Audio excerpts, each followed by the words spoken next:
Good morning, KU. I'm Josh Kurlak. I'm Caitlin Colhane, and welcome to a brand new semester and a brand new Good Morning KU.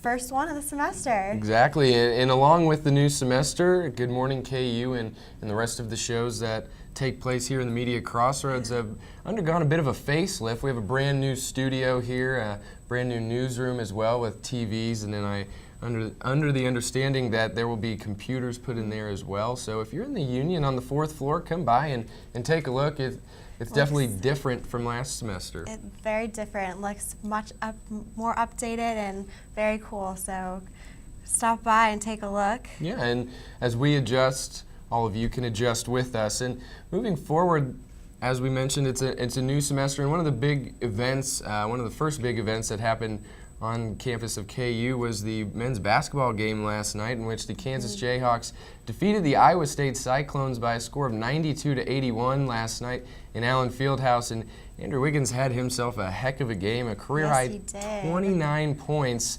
a couple electrifying dunks toward the end of the game, which really got the crowd going. And I understand that among those people in the crowd, you were one of them, and you had a pretty good seat for last night's game. I had a pretty good seat. We were the second camping group in, so we got the front row. So that was really exciting to be up in all that action, and we made a lot of signs. So it was just signs for days across the front row. And that was a really great experience. Have you ever sat in the front row before? That was my first time. So very cool. We got in those doors and we just ran straight to get the best seats. I don't blame you. I've never been in the front row, so I can live vicariously through you for the rest of the semester. Yeah, hopefully. But and then obviously the lottery for the next game on February 8th for KU basketball was this morning, and you went to that as well. Of course. Gosh. Of course. Are you tired at all? I'm a little tired, but that's okay. You're here and you're on there, so you're doing all right. So moving forward, keeping it with sports though, this Sunday there's going to be a football game on the Super Bowl. If you don't already know and you've been living under a rock for the past 2 weeks, obviously the Denver Broncos and the Seattle Seahawks will be taking part in that. But we were talking before we went on air. You and I, as not having a team in the fight, so. Yes. We're not really looking forward to the game itself, but the commercials. The commercials are always my favorite part. And I know that's growing up, they're like, oh, commercials are going to be so good. What's going to be your favorite one? But they are. They are very good. Some of them are funny. Those are my favorite, always the ones that make me laugh. But right, and they've started this new trend where they tease the commercials, and I've tried to stay away from that because I like to, see the commercials first time during the Super Bowl, and I think that makes it better. So it'll be interesting to see what kind of commercial teases we see in the next few days as the Super Bowl coverage ramps up. And obviously I'm excited for the game, and I'm sure you are and everybody else is, but definitely it'll be interesting. I know last year they did a lot of commercials before and then like a cliffhanger, and they would finish it during the Super Bowl or after, so a little two-part thing. So right, that was a new thing they started doing. Right, there's pressure on the athletes and there's pressure on the commercial makers as well with all the expectations now.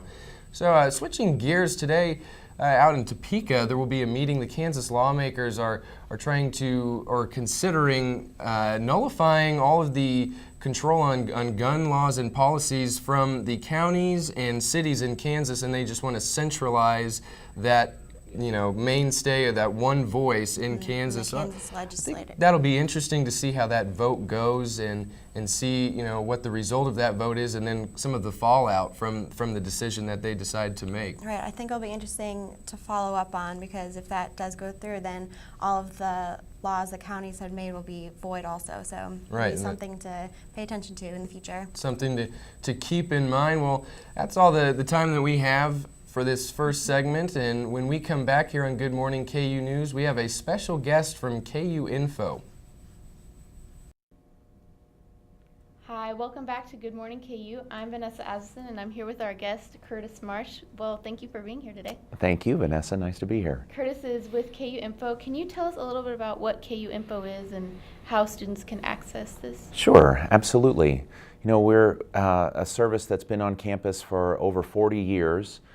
Started way back when there was a lot of civil unrest on campus. There was protesting both civil rights and Vietnam War, and some crazy stuff going on, and the administration decided they needed some kind of rumor control hotline. So KU Info was born from that need, and obviously we've transitioned now that there are fewer protests on campus to a service that basically just accepts any question that you've got. We're the experts on KU-based questions, but we don't say we only take this kind of question or the other. We get about 300 a day, and they range from how do I deal with upcoming deadlines for ad drop, to how do I deal with a challenging roommate, to everything in between. So I know you're located here in the Union. How else can students get information? How can they contact KU Info? Great question. We actually have 3 locations on campus for folks. One of them is here in the Union, right close to Media Crossroads. The other is on Jayhawk Boulevard, right across the street from Bailey Hall. And the other one is in Anschutz Library. You kind of run right into us as you walk in the door. So we like being there for students to walk up with questions, but you can certainly give us a call. We have alumni from decades past that still remember the phone number and call us for all sorts of things. But you can also go online. You can ask us questions by Facebook or Twitter, email, of course. But one of the things I'm most excited about is you can text us your question. It's not the same phone number as the one you call, but if you text KU Info, just that word, to 66746, you're set. You can text us anytime from 9 to 9, Monday through Friday.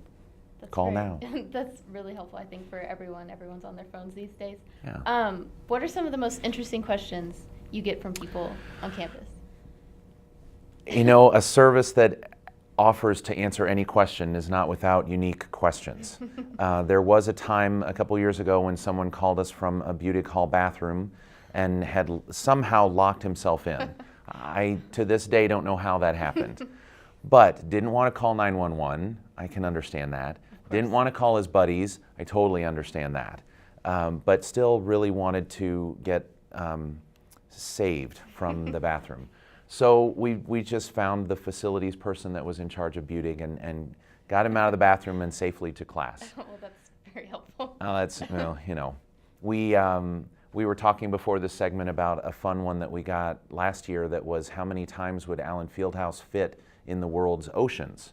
And that's pretty, I always have to preface this by saying these are the fun ones to talk about, but they probably only make up about 2% of the questions that we get. Right. So many more of them are less exciting to talk about on Good Morning KU, but are really important to help students, towards their success while they're here on campus. So I can tell you that it would fit 6.4 trillion times. We had a math major that was working for us and wanted to dive into that one. No pun intended. Well, I know also in the Union, we've been hearing some rumors about Panda Express Yes. coming to the Union. Can you tell us anything about that? I think there are a lot of folks that are excited that Panda Express is coming. So much so that the patience is running out. It was supposed to open for the beginning of the semester, and as is so frequently the case, construction can be delayed, and so unfortunately we've got another week or 2 before they're going to open. But we will certainly be promoting the fact that they're open to let the entire student population know about it. Well, that's very exciting. Thank you for being here. Thank you so much for all your information. And we'll be back after this with the news from Katie and Kristen. Good morning, KU. I am Katie here with Kirsten, and here is your Good Morning KU news. Atlanta officials are still warning citizens that it still may not be safe to drive, especially after the sun goes down. While the weather today is supposed to be in the high 30s, officials are afraid of black ice forming on the roads when temperatures reach below freezing overnight. Schools and offices are still closed today. Today's high in Lawrence is 49 degrees with a 30% chance of precipitation. Tomorrow's high is 29 degrees with 1 to 2 inches of snow expected Friday night into Saturday. Justin Bieber could not get enough of the legal system this week. The pop star turned himself in to Toronto police yesterday and was charged with 1 count of assault for allegations that he assaulted a limousine driver.